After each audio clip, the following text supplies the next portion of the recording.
What's that? How do you get hog manure on 3,500 acres? I have about 6 different applicators. Do you hire it done or do you do it yourself? No, we hire it done. We used to do it ourselves. We had 5 trucks we ran 15 years ago. We killed pigs. Luckily, we didn't kill any people. Honest to God, when we started using Jim, we went away from it just economically. We were hard up. We thought, I can't afford to do this, and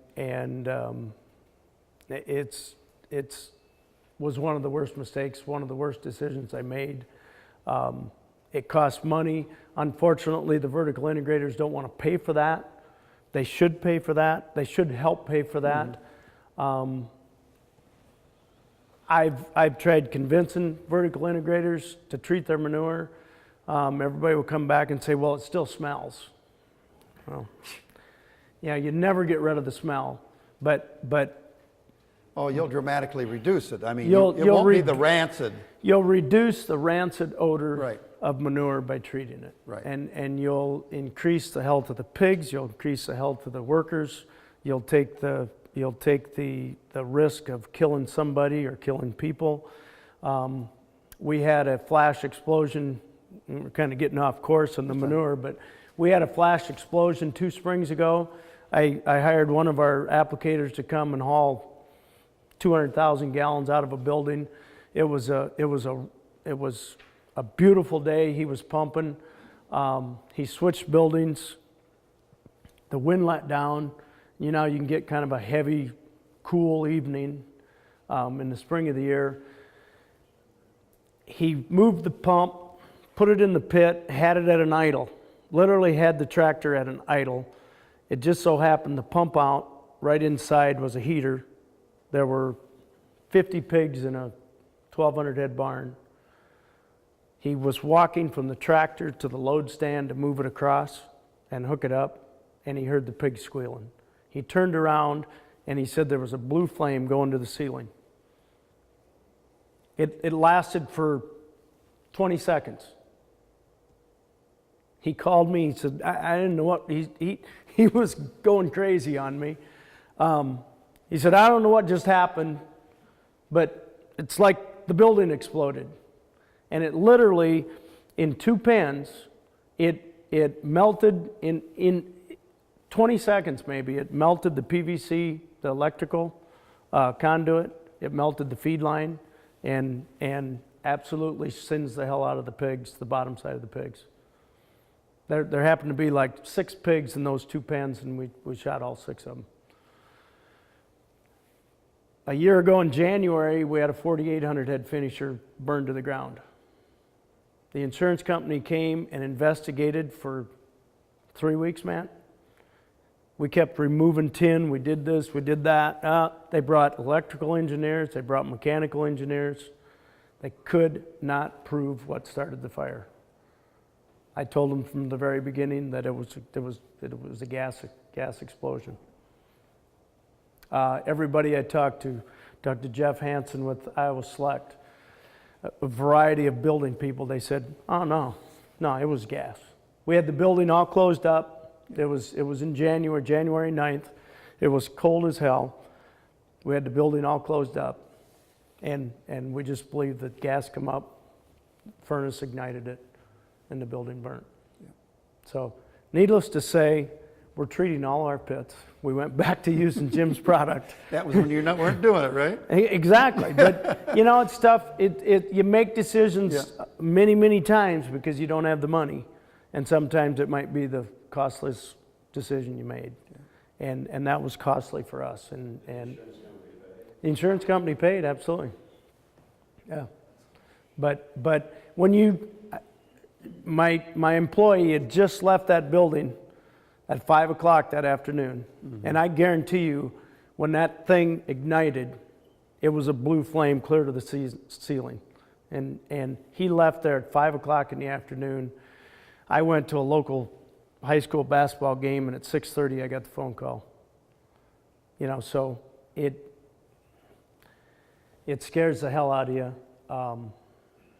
That's why, guys, we went through what we did this morning. And if you know of people that have these kind of units, spend a little time telling them about things that, make them aware of, some of the hazards, but what can be done about it.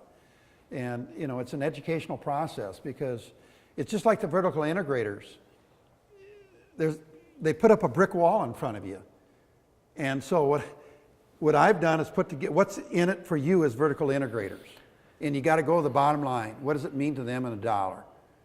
And explain it to them in a way that they can comprehend, because they don't feel as though the manure is their problem or the issue to deal with, when it is, because it affects their employees and it affects the well-being of the animal in the barn. Right. The whole country, I mean, as a country, well, it's kind of like pass the buck, and if we can pass the buck on, and it's this guy's problem, and that's what we do, and it's on the manure story. I mean, once again, this was 5-6 years ago. I'd been up here. Jim was telling me what he could do with manure. That summer we had foam blowing out of our pits. I called Jim up. He come down. We solved the problem. That fall, I was using some farm help to load pigs at 3 o'clock in the morning. We loaded pigs 2 or 3 loads every morning for 3 mornings in a row. We had one of our pumpers, one of our applicators were hauling manure. They were hauling manure right along the gravel road where we were driving by them every morning. And if you're ever going to smell manure, it's early in the morning when the wind isn't blowing, the air is heavy. And we come cruising by 2 days in a row. Nobody said nothing about the smell. The third day we come by, and one of the kids that was with me, he says, "Oh my God, what stinks?" And I says, what are you talking about? And he said, "Smell that." And it was raunchy, okay? Our applicator had moved to a different site, one of the neighbor's sites, and he was hauling manure a half mile or a mile to the south of us. And we could smell that manure. It was absolutely rancid compared to what our manure was smelling like. And our manure stunk, but it wasn't rancid. Right. And it's just like the cost of that. I opted out of it. I thought I was saving money, but the $5 an acre that I was spending, look what I was getting for it. And then it gave me the safety factor. I mean, it's just some of those things change your mind pretty quick. And all of us that are engaged and involved in the industry, we're obligated to educate our fellow producers that may not be aware of this, because it's an image of the whole community, of the whole industry. And I've been to 3 pork shows in the last month, and I've tried talking to the people like the National Pork and people like this, and it's just like you're talking to a brick wall,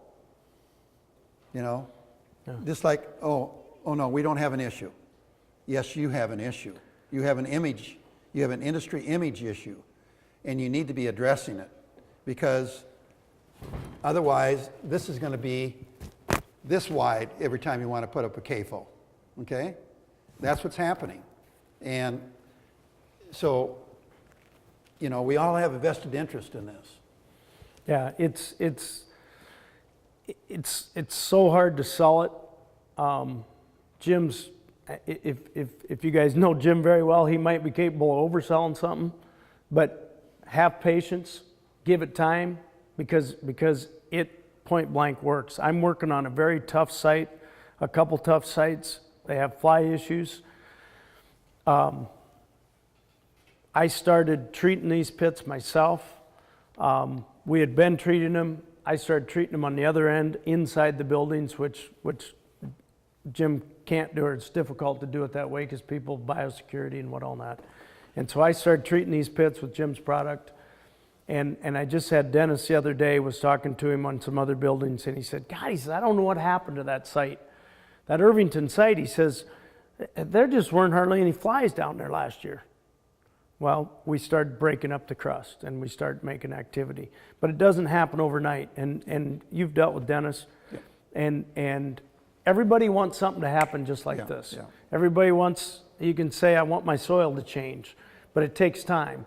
treating pits take maybe even more patience. It doesn't happen overnight, but it most definitely works. But